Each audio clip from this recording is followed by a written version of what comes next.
Mais un jour de juin 1993, Capcom jette un pavé dans la mare. Quelques mois après avoir vendu le jeu Street Fighter à Nintendo, il décide en effet de le vendre également à son concurrent direct Sega. Capcom est désormais en mesure de résister au diktat de Nintendo, dont la réaction ne se fait pas attendre.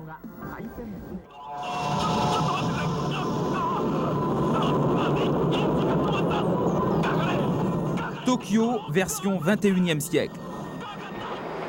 Mais dès aujourd'hui, la mégapole nippone est la capitale du royaume du jeu vidéo. Tokyo la nuit, ce sont des dizaines de salles de jeu comme celle-ci où viennent se défouler les travailleurs japonais. Des Japonais qui consacrent en moyenne 2 heures par jour aux consoles de jeux électroniques, un record mondial, que ce soit dans ces salles de jeu ou dans l'intimité de leur foyer. Loin du tumulte de Tokyo, la ville de Kyoto. C'est ici que se trouve le centre de la galaxie Nintendo. Cette entreprise centenaire, autrefois spécialisée dans la fabrication de cartes à jouer, est aujourd'hui la plus rentable du Japon. Depuis 1990, Nintendo a gagné plus d'argent que tous les studios d'Hollywood réunis. Dans son laboratoire de Kyoto, 300 personnes habillées aux couleurs de l'entreprise mettent au point les derniers produits Nintendo. Un jeu, c'est 8 mois de travail à temps complet pour 10 personnes.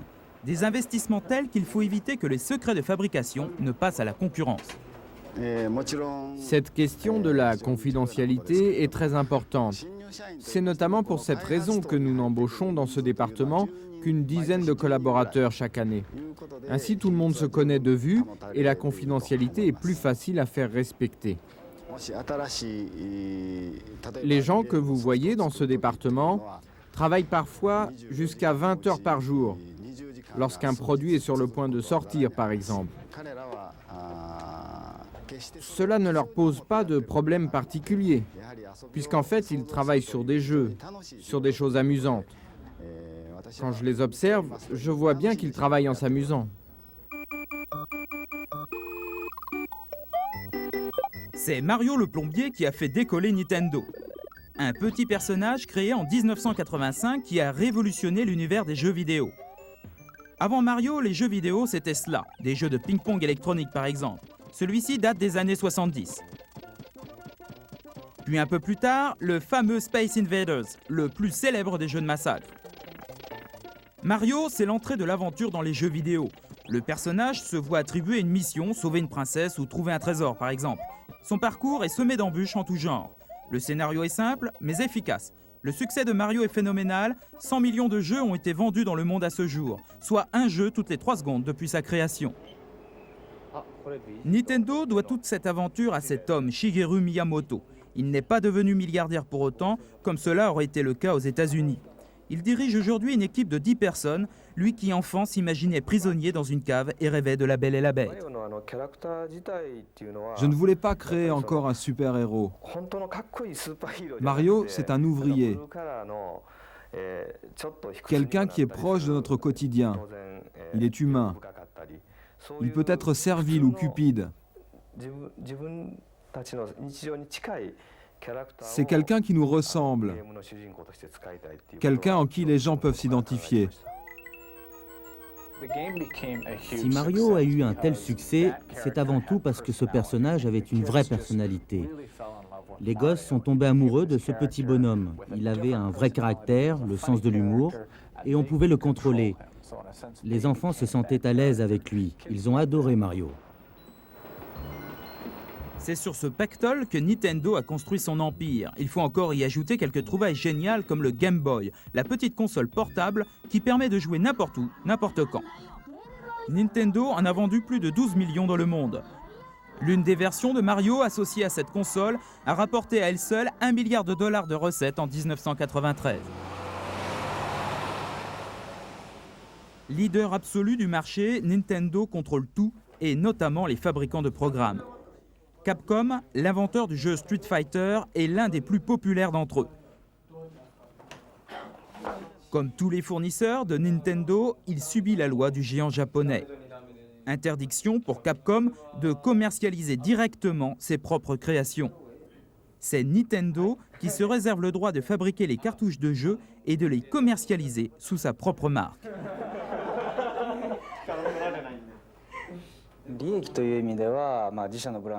Nos profits sont sûrement moindres avec ce système de licence que si nous avions la possibilité de commercialiser nos produits sous notre propre label.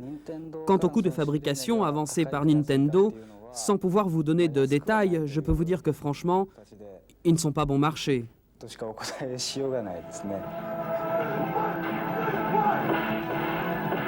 Mais un jour de juin 1993, Capcom jette un pavé dans la mare. Quelques mois après avoir vendu le jeu Street Fighter à Nintendo, il décide en effet de le vendre également à son concurrent direct Sega. Capcom est désormais en mesure de résister au diktat de Nintendo, dont la réaction ne se fait pas attendre. Capcom a subi au départ beaucoup de pression. Ils ont par exemple dû s'engager à réserver la primeur de leurs produits suivants à Nintendo avant de pouvoir le proposer à Sega. C'est normal. Si l'on prend l'exemple de ce jeu, le Street Fighter, Capcom a réussi à en vendre 6 millions d'exemplaires. On comprend bien pourquoi les fabricants ont tout intérêt à avoir Capcom de leur côté. Mais avec cette affaire, à l'arrivée, Capcom a réussi à modifier son rapport de force vis-à-vis des fabricants. Mais les ennuis ne sont pas terminés pour Nintendo. Non seulement ses fournisseurs n'ont plus l'intention de se laisser faire, mais la concurrence se fait de plus en plus rude. Aux États-Unis, en 3 ans, son principal concurrent, Sega, a fait plus que quintupler sa part de marché. Depuis 1993, Sega USA fait désormais jeu égal avec Nintendo et fragilise ainsi l'ensemble du groupe. Sega, qui règne déjà en maître dans les salles de jeu, s'attaque désormais au marché des 12-25 ans avec des jeux à tonalité plus agressive. Que Sega fasse l'apologie de la violence dans le domaine restreint des salles de jeu, d'accord. Nintendo n'est pas concerné par ce marché. Mais maintenant se pose une question grave. Sega est en train de faire entrer ces jeux au sein même de nos foyers. Nous disons que ce n'est pas une attitude acceptable, c'est une question de morale. De plus, avec ces jeux à base de violence, Sega est en train de discréditer l'ensemble de notre profession. Ce que dénonce M. Imanashi n'est que partiellement vrai. Surpris par le succès de Sega, Nintendo contre-attaque sur le marché des adolescents, en proposant désormais des jeux d'une égale violence à ceux de Sega. La guerre est déclarée. L'atmosphère des laboratoires de Sega à Tokyo tranche avec celle de Nintendo. Ici, pas d'uniforme, des ingénieurs et des programmeurs plus jeunes, attirés par les conditions avantageuses proposées par la compagnie. Sega a en fait opté pour le même modèle que Nintendo. Le prix à la vente des appareils est maintenu le plus bas possible, l'essentiel des profits étant réalisé sur la vente des logiciels. Mais à la différence de Nintendo, la grande majorité des programmes exploités par Sega sont conçus au sein même de l'entreprise. Nous avons consacré un effort important à la conception des logiciels. Nous les fabriquons nous-mêmes avec nos programmeurs, alors que Nintendo sous-traite énormément à l'extérieur. Si vous retirez à Nintendo ses sous-traitants, il ne leur reste pas grand-chose.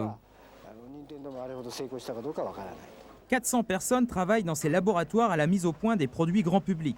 70% des logiciels utilisés par Sega, contre 40% chez Nintendo, sont fabriqués ici même.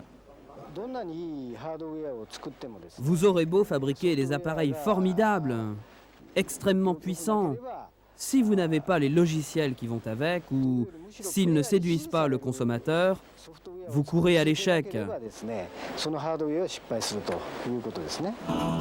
À l'origine, Sega ne fabriquait que des jeux pour galeries commerciales.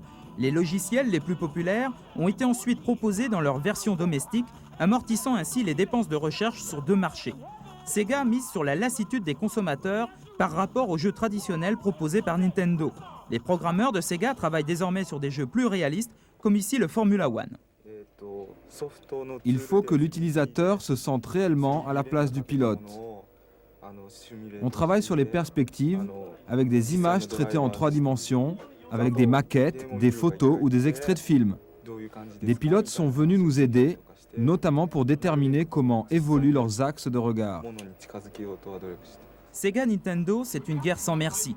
Des consoles vendues l'an dernier 800 francs se retrouvent désormais à 500 francs avec en prime 4 jeux gratuits. Une guerre des prix qui, pour la première fois, fait baisser les profits. L'édifice qu'avait réussi à construire Nintendo est en train de se lézarder. D'abord à cause de l'apparition d'une concurrence sérieuse, Sega bien sûr, mais aussi de la part d'autres entreprises qui se préparent à faire de même. Et puis deuxième chose, le consommateur est désormais informé des profits prodigieux qui ont été ceux de Nintendo. En cette période de récession, il n'est pas sûr que les gens soient prêts à consacrer autant d'argent à ce type de produit. Mais à force de se battre l'un contre l'autre, Sega et Nintendo n'ont pas vu arriver leurs nouveaux concurrents. Ce que vous voyez n'a plus grand-chose à voir avec le petit plombier Mario. C'est pourtant un jeu vidéo. Ici, Prize Fighter de Crystal Dynamics, composé essentiellement d'images numériques. C'est la nouvelle génération des jeux vidéo.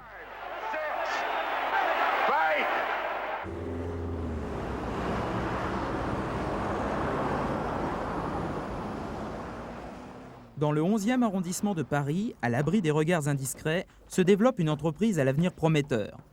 6e étage, sans ascenseur. 3 chambres de bonne, transformées en laboratoire du futur. Alors ça c'est Luc, il fait des dessins traditionnels sur papier, c'est un designer, il conçoit des choses. Ça c'est Cordo, lui aussi il conçoit des choses. Alors ici il y a 2 programmeurs, hein. Il n'y a pas beaucoup de couleurs sur leur écran, Olivier et Olivier, d'accord. Ils ne sont pas jumeaux mais ils font des programmes. Et ici c'est Bruno, qui est aussi un infographiste et qui modélise des personnages sur un écran. Vous prenez un fanat de jeux vidéo et un fanat d'art graphique, vous leur ajoutez quelques petits génies des mathématiques et vous obtenez une société qui s'appelle Haiku Studio. Salaire du moment, 7 000 francs par mois. En attendant le jackpot, à savoir le jeu qui deviendra un succès et leur procurera des royalties importants. Les gens ont toujours maintenant l'impression que le jeu vidéo c'est Mario, c'est Sonic, c'est un petit bonhomme qui court dans un petit décor qui n'est pas très beau d'ailleurs. Bon voilà. Ce qu'il faut montrer maintenant c'est que le jeu vidéo c'est autre chose que ça, qu'il y a des nouvelles technologies qui vont arriver, qui vont demander beaucoup plus d'imagination et beaucoup plus d'investissement créatif dans les futurs jeux, qui vont être beaucoup plus différents aussi. Haiku Studio a réussi à se faire remarquer des grands de l'électronique. Philips a dépêché sur place son monsieur jeu vidéo, Eric Lux. Son rôle est de détecter les nouveaux créateurs pour les amener au plus vite dans le giron de la firme hollandaise. En spécialiste du marché mondial, Eric Lux livre de précieux conseils aux jeunes programmeurs d'Haiku Studio. Des formations humaines, il faut que ça toujours arriver à concilier à la fois d'avoir des personnages qui ne soient pas trop humains pour créer une sorte d'imagination au niveau du jeu, sans trop se rapprocher du modèle humain où parfois on peut avoir des problèmes, notamment sur le marché américain, avec des formations qui peuvent ne pas être acceptées par le public. Hein. En fait, là, c'est le classique zombie, quelque part. C'est ça qui est mis en valeur. Est-ce que vous êtes un chasseur de tête? Oui. Le marché du jeu est un marché à haut risque. Et comme on le sait, c'est aussi un marché à gros revenus. Donc il est évident qu'il faut savoir gérer un petit peu sa politique éditoriale. On a un certain nombre de projets qui sont plus commerciaux, moins créatifs, qui doivent assurer un certain nombre de revenus. Et d'autres projets un peu plus risqués qui peuvent générer beaucoup plus de revenus potentiellement. Direction la Californie. Le salon du multimédia de la Silicon Valley. Le dernier cri des jeux vidéo et de l'interactivité. Comme pour la mode ou le champagne, ici les Français ont la cote pour leur logiciel. Je pense que ce qu'il se passe actuellement en France au niveau des programmes de jeux vidéo est très intéressant. Les programmeurs français ont acquis une certaine avance sur leurs collègues américains, notamment en ce qui concerne l'aspect artistique et la maîtrise de la création en 3 dimensions. En présentation au salon, les dernières nouveautés en matière de jeux vidéo. Le casque virtuel par exemple, qui donne à l'utilisateur une réelle sensation de relief. Mais la vraie vedette du salon, c'est ceci, le CD-ROM. Le CD-ROM est un support qui présente l'avantage d'avoir une importante capacité de stockage d'informations.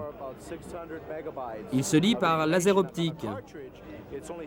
Sur un CD-ROM, vous pouvez stocker jusqu'à 600 mégabits d'informations contre 16 sur une cartouche ordinaire. Cela permet donc de multiplier votre quantité d'informations disponible par 500. C'est une différence considérable. En plus, un disque comme celui-ci revient à environ $1,50 contre 20 pour une cartouche. Cela laisse d'autant plus d'argent disponible pour développer d'autres aspects techniques. Le résultat, une qualité d'image nettement supérieure.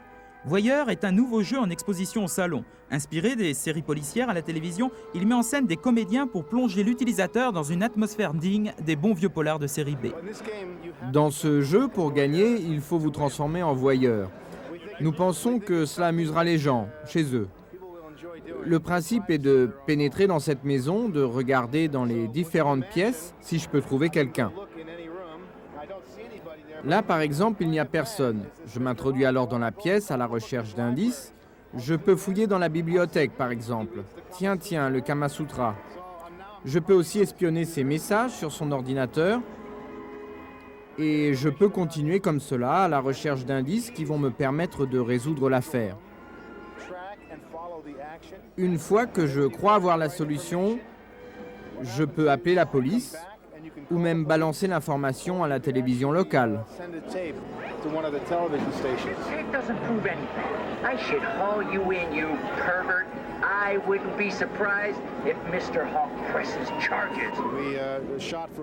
Nous avons tourné pendant 11 jours avec des comédiens sur un vrai plateau de cinéma.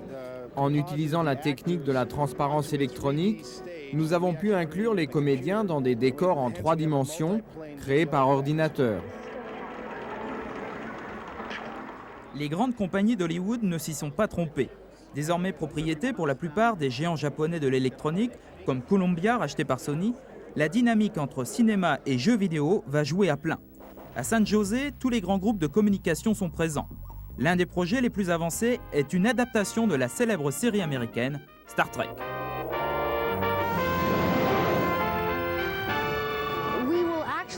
Nous allons utiliser les comédiens de la série, en tout cas leur voix dans un premier temps. Mais dès à présent, dans nos studios, sur le plateau où nous tournons les épisodes de Star Trek, nous en profitons pour tourner certaines séquences en vidéo, pour les intégrer au jeu. Ça nous permet d'économiser beaucoup d'argent. Ainsi, on peut exploiter notre tournage sur les 2 supports différents. La série télé d'un côté et le jeu de l'autre.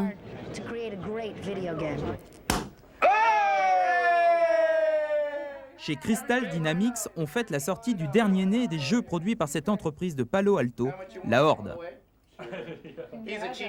Crystal Dynamics, fondée par de jeunes transfuges de Sega et de la Fox, propose des jeux conçus comme de véritables petits films. Ils ont d'ailleurs fait appel à Kirk Cameron, un acteur célèbre aux États-Unis, pour tenir le rôle du héros.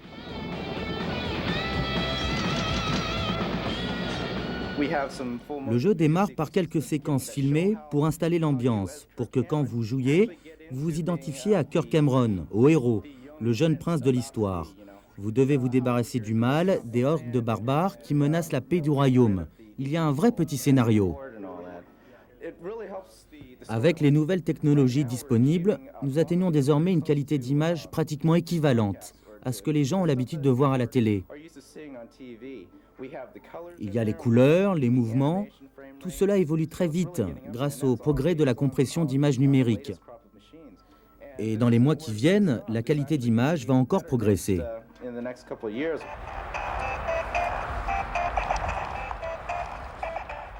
Mais la star actuelle de la Silicon Valley, c'est 3DO. David Needle et R.J. Mickle ont mis au point en association avec Panasonic ce qu'ils pensent être la machine du futur. La première console de la nouvelle génération permet avec un lecteur de disques laser unique de lire aussi bien des disques informatiques que des compacts disques audio ou vidéo. C'est ce qu'on appelle le multimédia et c'est une nouvelle révolution qui s'annonce.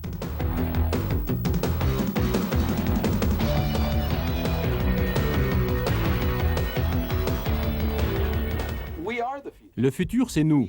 Nous avons fabriqué une machine qui est compatible avec tout ce qui existe actuellement et dans les années à venir. Les disques que vous achetez maintenant seront toujours utilisables. Nous n'allons pas faire comme les autres, casser les pieds à tout le monde avec tel ou tel standard, tel programme pour telle machine, etc. Non, quand vous entrez dans notre système 3DO, vous pouvez y rester autant que vous voulez. Le multimédia. C'est le grand mot désormais à la mode. Il intervient au moment où, pour la première fois aux États-Unis, l'audience de la télévision a baissé auprès des jeunes au profit des jeux vidéo. Il s'agit en effet d'une nouvelle ère. Nous ne faisons pour l'instant que toucher le haut de l'iceberg. Les gens n'ont pour l'instant qu'un aperçu des possibilités que nous réserve l'avenir. Les applications de ce système sont infinies. Si vous creusez un peu, vous vous rendrez compte que l'on pourra bientôt faire beaucoup plus que de simples jeux vidéo grâce à ce système. Les applications dans l'ensemble du domaine du spectacle sont énormes, ainsi que dans l'éducation par exemple. Pourtant, après 6 mois de commercialisation, cette machine révolutionnaire n'a pas encore trouvé son public. De 4 700 francs au départ, on est déjà passé à 3 000 francs. Et son lancement en France, prévu au mois de mars, a été retardé. Mais l'événement a suffi à réveiller les géants nippons. Nintendo s'est allié à la star des effets spéciaux, la société Silicon Graphics, qui a notamment créé les dinosaures de Spielberg pour le film Jurassic Park. Voici le prototype. Pour l'instant, c'est une machine en plusieurs morceaux, mais l'objectif est d'en faire une seule console dont la puissance sera 2 fois supérieure à celle de 3DO. Cet ordinateur qui se trouve devant moi et que nous fabriquons avec Nintendo est un exemple de machine multimédia. Il y a une caméra qui permet d'injecter des images dans l'ordinateur. Il y a un micro, des haut-parleurs et un moniteur. Nous allons essayer de ramener tout cela à une dimension raisonnable pour pouvoir être utilisé à la maison, pour le consommateur. La question qui se pose alors, c'est celle de l'application concrète de ce que l'on appelle le multimédia. Eh bien, il y a des applications en matière d'éducation, de jeux vidéo interactifs, bien sûr.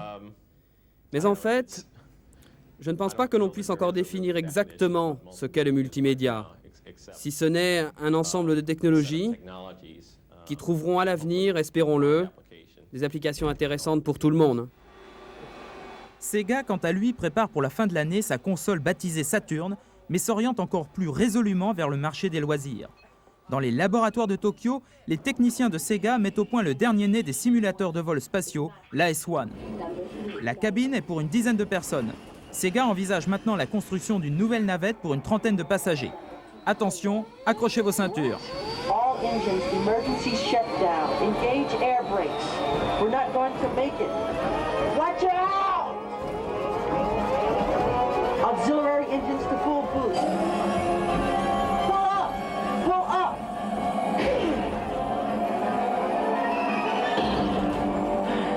AS-1 damage reports.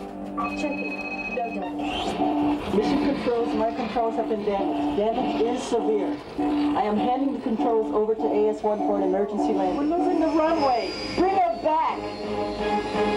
No, we're not going to make it. Brace yourself.